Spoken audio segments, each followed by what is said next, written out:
Mag-start na po tayo. Yung muna po natin gagawin ay ito po.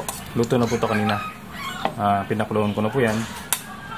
May last na rin po yan. So gagawin po natin ngayon, i-sear po natin sa malakas na apoy.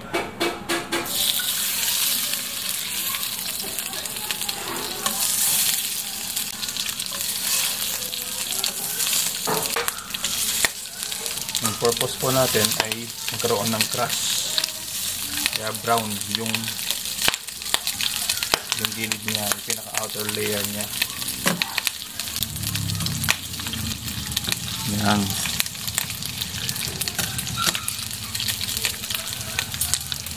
Labas kasi yung lasa ng karne. Ano man yan, karne man yan, karne man ng manok yan, isda. Basta't na prito, mas lalabas po yung lasa niya. Gaya niya ng ginagawa ko. Piniprito ko siya para magkaroon siya ng mas ma-enhance yung lasa po niya. Pinakuloan ko na po yan kanina pa ng paminta, sibuyas, bawang, may konting asin. After 2 to 3 minutes yan, medyo brown na po. Medyo brown na po itong pork belly natin. Yan. Baltarin na po natin lahat. Yun. Ganda na kulay, oh.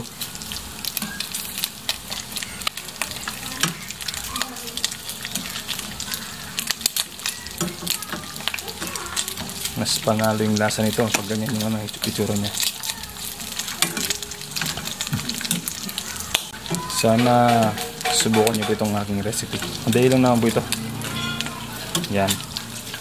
Ayan po natin, maluto naman yung kabilang side. Yan pa lang po, katakam-takam na. Pwede na po nating ulamin yan kasi may lasa na po yan. Pero meron pa tayong next step para mamaya. Ngayon i-set aside na po natin. Medyo nagtatalsikan po. Yan, o.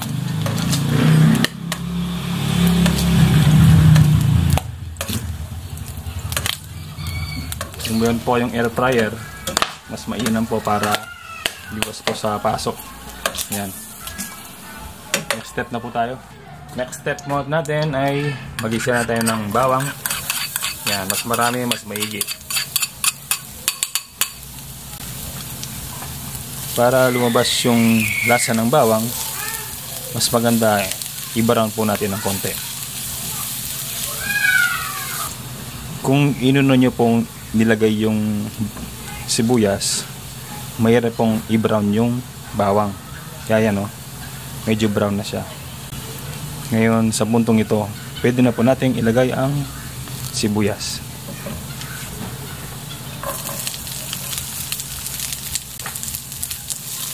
Sa sibuyas naman, mas maigi kung magiging translucent or medyo malambot na siya. Kasi para lumabas yung lasa niya. Ayan.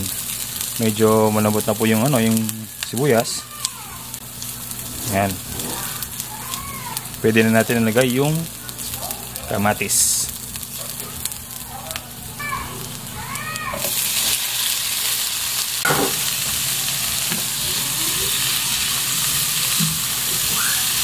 Mas maigi kung kakatas yung kamatis or lumambot na talaga siya. Medyo malambot na po yung kamatis natin. Yan, oh. Ang sarap ng amoy, grabe. Maglalagay mo tayo ng gata. Yun. Lalagay din po tayo ng paminta. Mas marami, mas masarap. Yung pinaka pampaalat po natin ay bagoong. Pasensya na po sa ingay. May mga bata sa paligid. Yan. Kung sa tingin nyo kulang po yung yung bagoong, maglagay lang po kayo. Wag lang masyadong maalat. Yan. Maglalagay din tayo ng konting broth. Pork broth po yun. Yan. Haluin po natin. Yan. Pwede na po natin takpan para maging concentrated yung lasa niya.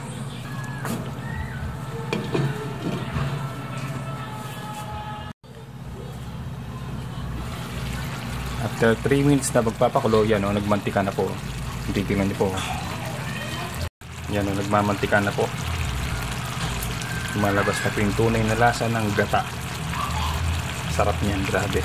Paldong kanin naman po ito mangyayari. Sabog na naman po yung yung diet nyo.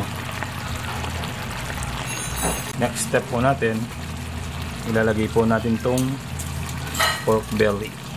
Yan. Tapos haluin po natin para ma-coat lahat ng pork belly ng gata. Katakam-taka mo, grabe oh.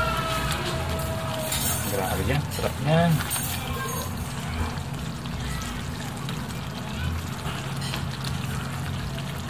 Yan, naisin lang po natin. Takpan po natin ng mga 5 to 10 minutes.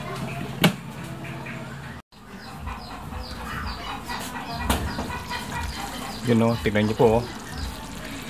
Grabe yan ha, sarap niya no. Pakita ko lang po sa inyo kung gaano po kasarap yan sa close up.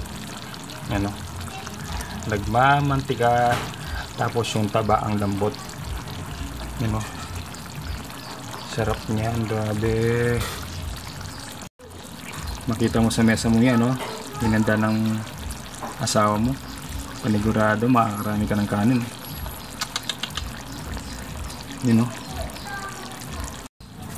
Sa puntong ito, ilalagay na po natin itong gulay. Piniritok po kanina yan. Piniritong talong at piniritong okra. Yan, lagay po natin. Haluin po natin.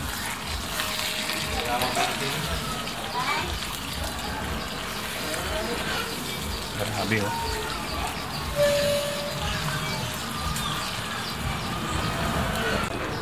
Grabe yan no. Pag pumunta po kayo sa restaurant, in-order nyo po yan, malamang wala. Pero kung meron man, sigurado sobrang mahal niya. Ayusin po natin. Tapos lalagay po natin yung green chili. Ito po yung green chili or siling haba. Bibigay ng masarap na aroma at konting sipa. Yan.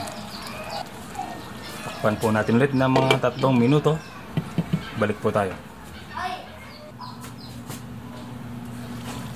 Ayan na, grabe oh.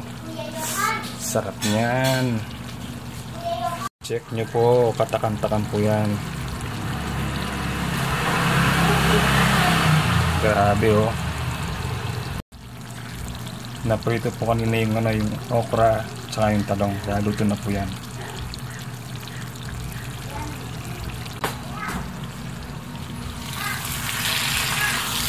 Grabe oh. Sarap niyan. Mantika. Bilang extra rice kaya makakain mo dito. Kasi malakas pa sa kanin to eh. Lalo na kung sasamahan mo siya ng patis at kalamansi. Patis at siling pula para may sipa po. Ano? Sana po nagustuhan nyo itong recipe po natin today. Sana mag-aayon nyo po. Madali lang po ito. Yan o. Grabe yan o. Napakasarap na yan. Maraming pong salamat sa panonood.